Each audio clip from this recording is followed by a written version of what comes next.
Yes.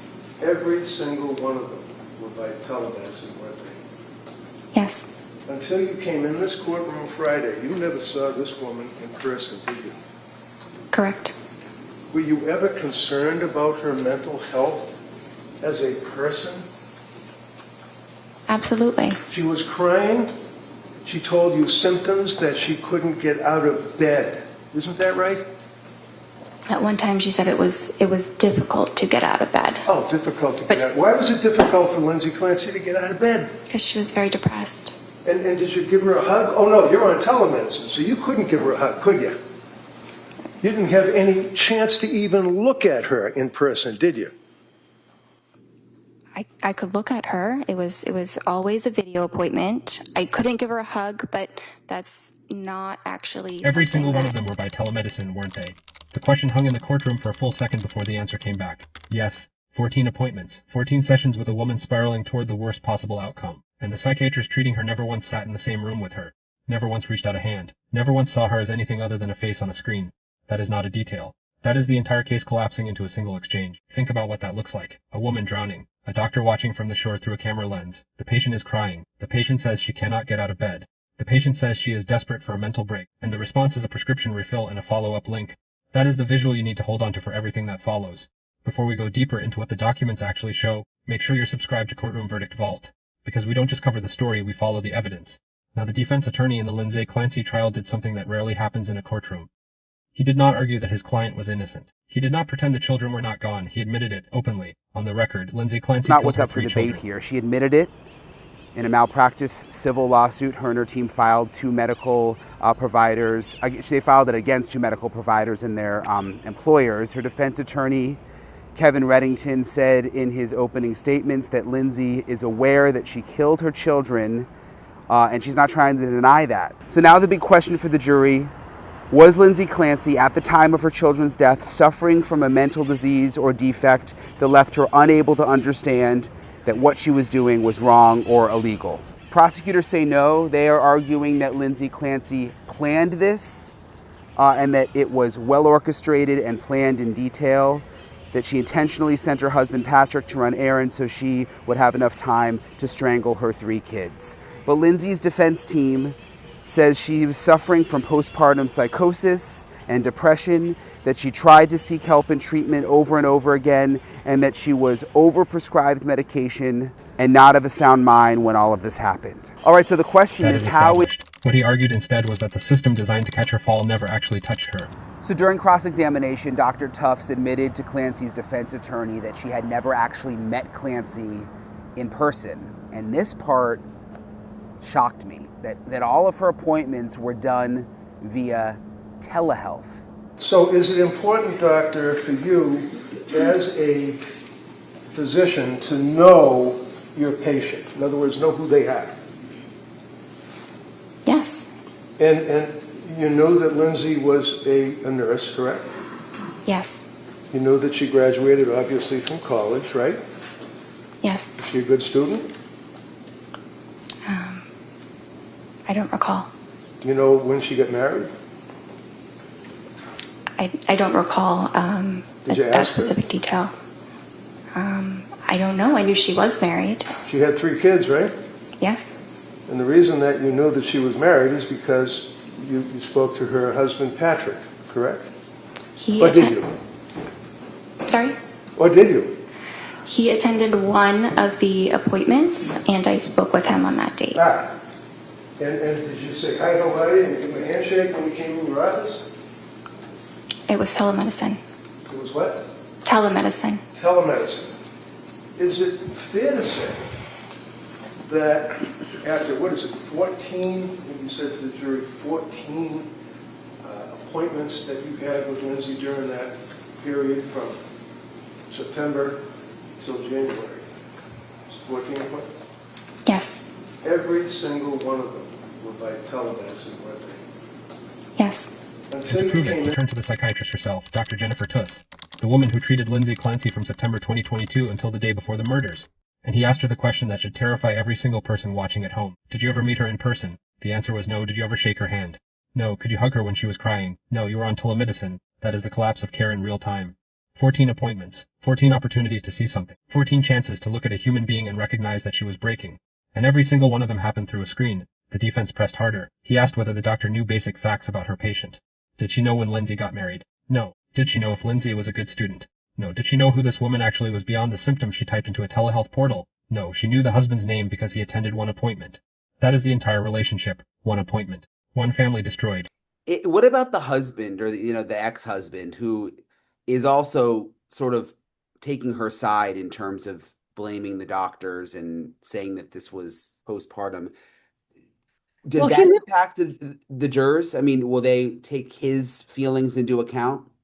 Oh, sure. Unlike other cases where you've had the husband say, this is horrible. She deserves the worst. Never, give her the death sentence. We don't care.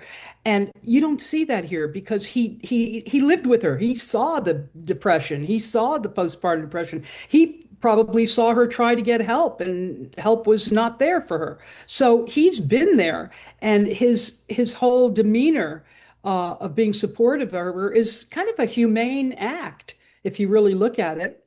Yeah, it's been one of the sadder parts of this, I think, like just looking at photos of him up on the stand, like, he had all of that ripped away from him too, Oh, absolutely. And, here's a young man and, they're starting a family and he loved his kids and he loved, I assume, his wife and wanted her probably to get help.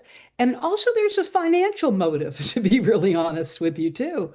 Not only to shift blame where maybe it is deserved there, but, there is if somebody has screamed out for help for all those years and nothing has helped them and they didn't try different techniques or keep in touch with them or really keep a finger on what happened, you've also got some liability there. What do you mean by financial motive? Well, not a financial motive per se, but there could be a lawsuit down the road, a civil suit, like they didn't do their job, they didn't help my wife, that type of thing. So, Yeah. but that's not in his mind at this point. I think it really is, this is what happened, but it's not to not be considered. 13 different psychiatric medications in 4 months. That is what the court records show. Zoloft, Seroquel, sedatives, mood stabilizers, 13 different chemicals prescribed by multiple providers, and the defense's argument is not complicated. It is actually brutally simple. You cannot prescribe 13 different psychiatric medications to a woman you have never met in person and then claim you were monitoring her mental health. That is not medicine. That is guesswork with a prescription pad. So 2 psychiatrists also took the stand to talk about Lindsay Clancy's mental health after the killings. So this is after it happened. And they say days after the murders, she could not speak because she was on a ventilator, but asked for a pen and paper to write responses to questions. And she wrote that she was horrified and she asked for a lawyer. She also asked, "Is my body broken?" Defense attorney Kevin Reddington has spent a lot of time also going through the medications that Lindsay was prescribed. And there are court records that show that Lindsay was prescribed 13 different psychiatric medications by multiple providers in the 4 months leading up to the murders. Things like Zoloft, there was Seroquel, basically sedatives and mood stabilizers. And he argues that this was a big contributor to Lindsay's mental health at the time. So he's basically been pointing fingers at the medications. The prosecution says Lindsay Clancy planned everything, that she sent her husband to run errands so she would have time, that she knew exactly what she was doing, but that argument crashes into the same wall every time. If she was planning, why was she begging for help? Her own journal reads like a warning siren. In court, she said, "It's like I'm so desperate to get a mental break from taking care of everyone that my mind is trying to make something physically wrong with me." And she said that she felt guilty and was having a hard time trying to sleep train her son. She said, quote, "I want help. I want to be well." Experts also went into great detail of Lindsay's mental health history. There were 2 psychiatrists who treated Lindsay who have testified. Psychiatrist Dr. Jennifer Tufts. She started treating Lindsay in September of 2022, and that was just what they described as just months before the murders. In court, she talked about her appointments with Lindsay and said there were roughly a dozen sessions. At the first session, she told Dr. Tufts that she was not suicidal, but she talked about being overwhelmed and feeling anxious, leaving her baby. She said Lindsay asked her to help extend her maternity leave, citing postpartum anxiety, depression. I don't feel mentally well enough to return to taking care of patients with a baby at home that still won't take a bottle. That is what she wrote to Dr. Tufts. I know this will trigger my anxiety. I want help. I want to be well. She wrote that. She told friends the medication was giving her dark thoughts. She checked herself into an inpatient facility. She asked to leave early for her child's birthday party because she was still trying to be a mother. Friends say that Lindsay said she told them that she was having dark thoughts because of a medication she was taking, but that she was trying to change that medication and that she was hopeful. And eventually, weeks before the murders, Lindsay went to an inpatient psychiatric facility. And there was another psychiatrist. This one was named Dr. Aaliyah Goodhart. And that was her doctor at the psychiatric facility. And Dr. Goodhart diagnosed her with insomnia and said that she was working to get her on the right medication.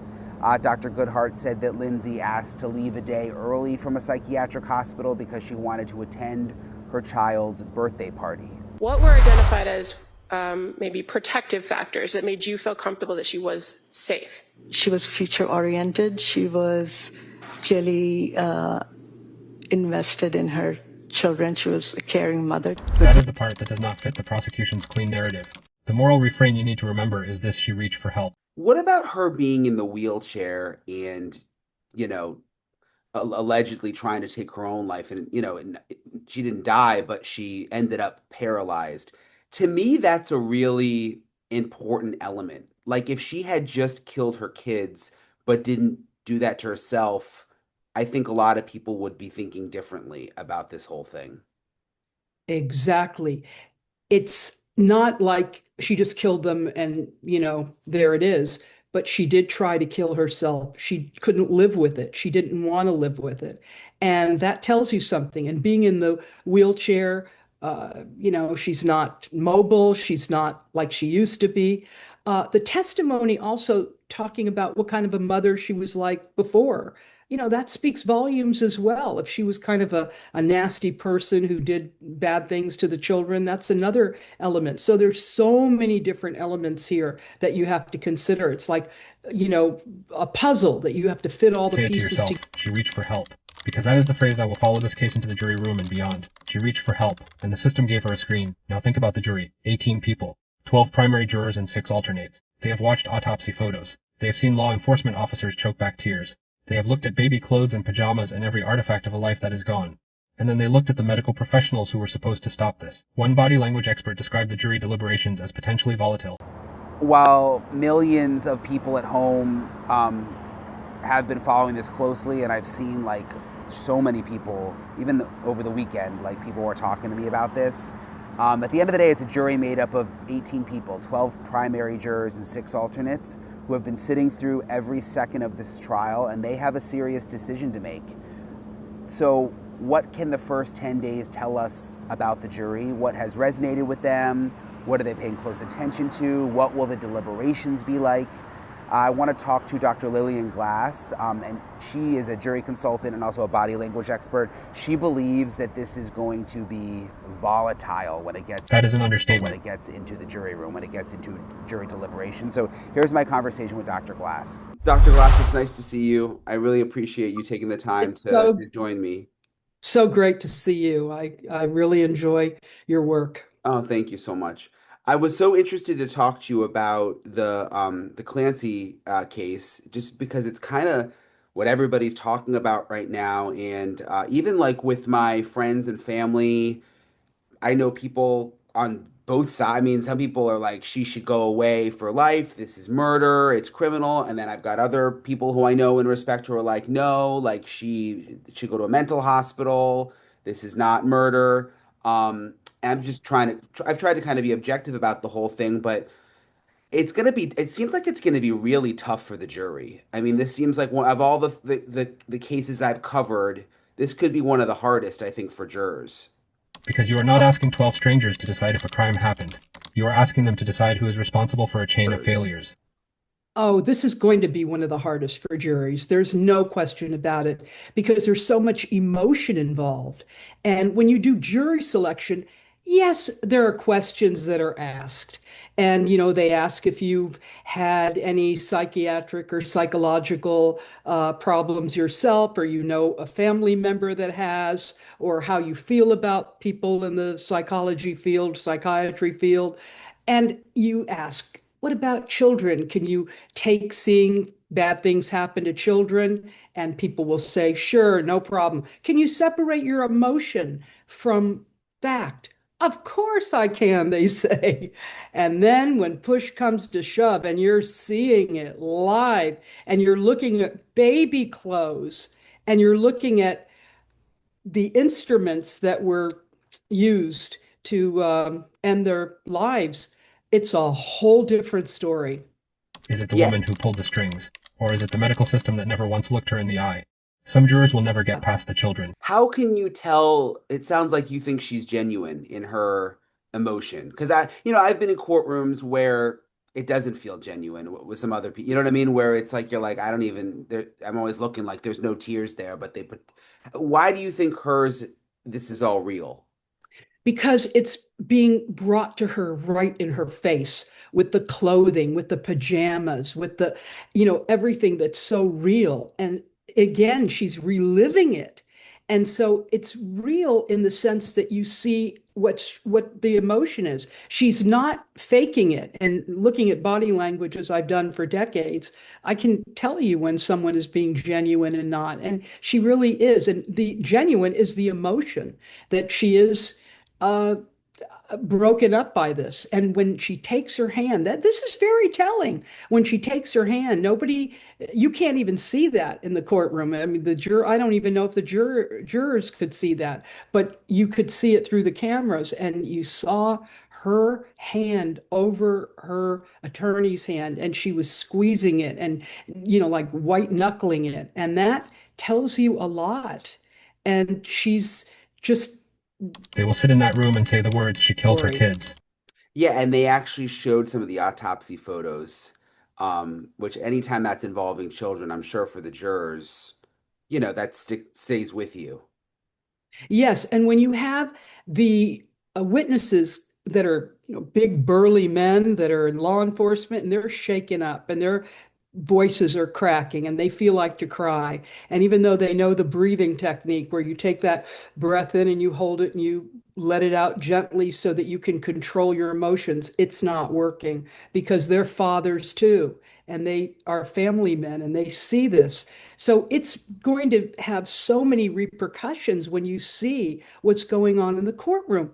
Also, it's important to say and important to add, being on so many cases where I've been in the courtroom with jury selection as well as consulting, it takes you a long time to get over serious cases that are very visual and very stomach churning. And sometimes you never get over it. And these are people that are average, normal people that work jobs and have families, and all of a sudden, they're shocked. Their systems are shocked seeing this. That is it, and that is their right. But other jurors will look at those 14 telemedicine visits and ask the question that no one in that courtroom has answered yet. What exactly did the medical system do to prevent this? So, what do you suspect it's going to be like in that jury room? Like, kind of take me in, because I'm always fascinated by, and I know you've probably like interviewed jurors when they come out, when things are over. You have a good idea of what it's like in those rooms. I'm Oh, always kind of fascinated by that. Like, what do you think this is going to be like? well, sometimes they can go fisticuffs, they can punch each other, Can they want to punch really? each other up. Oh, sometimes it gets volatile. Does it And really? oh, sometimes it gets just horrible. They don't just sit there, well, let's take a vote. I mean, somebody's so passionate and they're yelling at the other person, telling them how stupid they are. So, I mean, these are lay people. These aren't like professionals that are going to, oftentimes, they're going to say what's on their mind. And the strong ones a lot of times are going to be convinced dismissing the weaker ones or the people that don't want to budge, and then they'll go after them. So it's not going to be pretty. On the other hand, it may be, yeah, we all believe the same way. And maybe somebody needs to be convinced. So you put it out there, well, this is why I believe that. And maybe they say, yeah, that's a good point. Or maybe they say, no, I'm not budging. So again, you never know. A lot of times after the jury comes out, they don't want to talk to you. They hate you too. They don't want to have anything to do with anybody. You mean like when you've tried to interview them afterwards? Yeah. Yeah. Oh, yeah. They don't want to know you. They don't want to talk to you. They'll look down. They don't want to, no, it's over. They don't want to tell you why or why they believe it. You know, you see all these shows on TV where all the jurors get together in this row, a front row and a top row and a bottom row, and they're talking about a case. That's usually not the case. They don't want to get involved. They don't want to be seen. They don't want their identities known. So it's a very emotional thing for them too. Also, they have so much emotional baggage now. Where do they put it? What do they do? Do they go to a therapist to handle all this? How do they cope with seeing this? They can't unsee what they saw, and it's going to be stuck in their psyches forever. Do you think there could be a hung jury? And here is where the ticking clock moment comes in. If telemedicine is now the default for psychiatric care in this country, then ask yourself a very simple question. How many other people right now are crying into a laptop camera while a doctor checks a box and moves to the next patient? How many other Lindsay Clancys are out there today, telling a stranger through a screen that they cannot get out of bed, only to be told to adjust their dosage and check back in 2 weeks? This is not a local crime story anymore. This is a national mental health emergency hiding inside a criminal trial. It's horrible. And, you know, people are comparing this to the Susan Smith case, Yeah. which I analyzed back in the day. And I told people from day one on camera, there's something wrong here. She's not telling the truth. Yeah. Because you could tell, you know, there's so many signals of deception. In fact, when I give lectures to law enforcement, I use that video to show exactly where the breakdown is. You didn't see that here. And you certainly don't see this with her. But one of the most heartbreaking things is the husband. And you see his reaction, and that's going to go into people's minds too. So there's so much emotion here. And this is one of the most emotional cases. That's why people are riveted to it, because they want to see what's going on. Yeah, you bring up the Susan Smith case. I actually covered, I think it might have been like a year ago. She was up for parole. So I Oh, went to the hearing and it was so sad because her, the kid's father was there and he's since moved on and remarried. But that is a very different case. I mean, she lied and she tried to blame the black man and made oh up this whole yeah. story. I mean, it's hard to compare those two. She was really so deceptive. And when Yeah. she did the press conference, you see everything, the blinking, the fake tears. This isn't the Dr. case here. Glass, the jury consultant, said something that should stop you cold. She said the medical professionals on the stand did not come across Listen to well. what she said in court. At any point in time on the 23rd, did she say she was planning to kill her children? No, absolutely not. At any point in time during your interaction with her in that session, was there anything about her affect or demeanor, her behavior that indicated to you that she was a danger to herself or others? No. The defense has a real opportunity to shift the anger away from the defendant and onto the doctors. And the reason is simple. People have taken medication that did not work. People have sat in telehealth appointments and felt unheard. People have watched loved ones slip through the cracks of a system that treats mental health like a drive-through window. In terms of men and women on the jury, in this case in particular, how does that matter? I mean, I guess my mind would go, well, women might sympathize with her more if they've been, but like maybe it's actually men that would. Like, where do you go with that?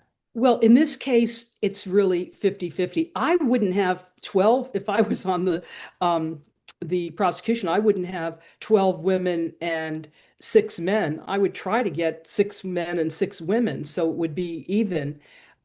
Because women do feel something different, and it may not work in her favor, or it may. They may have gone through it or know somebody that's done it, or they may be so angry, but they don't, as I said, necessarily not like her. So they may want to put that anger onto the medical profession. So again, I think if it was 50-50, it would be a little more fair. Again, you've got alternates as well. And those 6 alternates, they have to listen to this too and be subjected. And at the end, that's when they get called. More experts will argue about postpartum psychosis and medication interactions and what Lindsay Clancy understood in the moments before her children died. But the central image will not change. Yeah, yeah. Is there anything else with Lindsay Clancy's body language that really has it sounds like overall you think she's genuine. Is there anything else that stood out? Just since you're so good at that? Yeah, she's calm. She's trying her best to not show the emotion. And when she cries, she'll cover her face.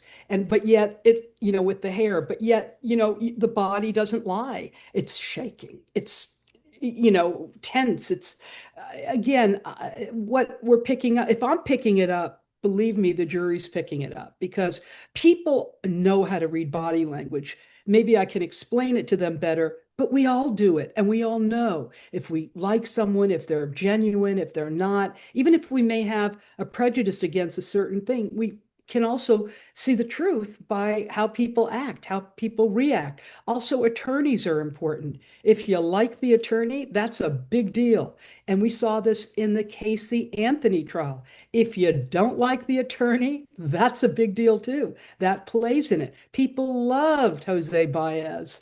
And the results. And they couldn't stand the prosecution attorney. 14.0 in-person visits, 13 medications.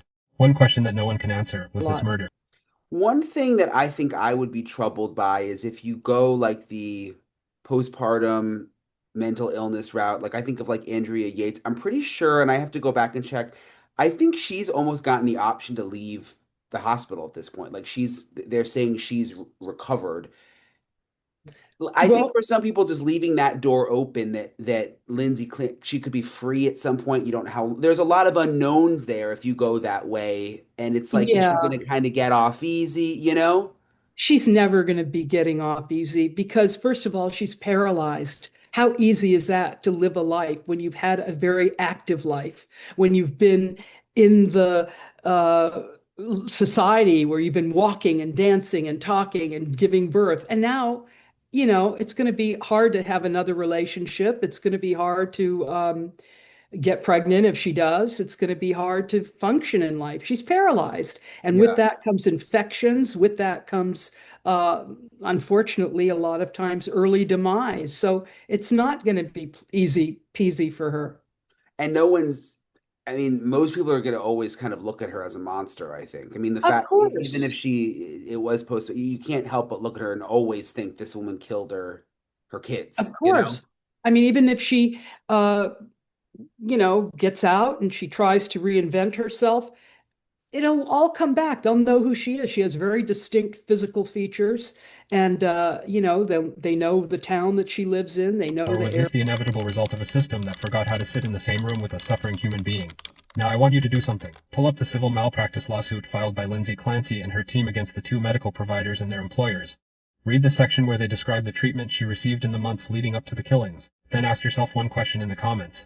If a patient begs for help that many times and is never seen in person, where does the legal responsibility end and the systemic failure begin? Let me know what you find.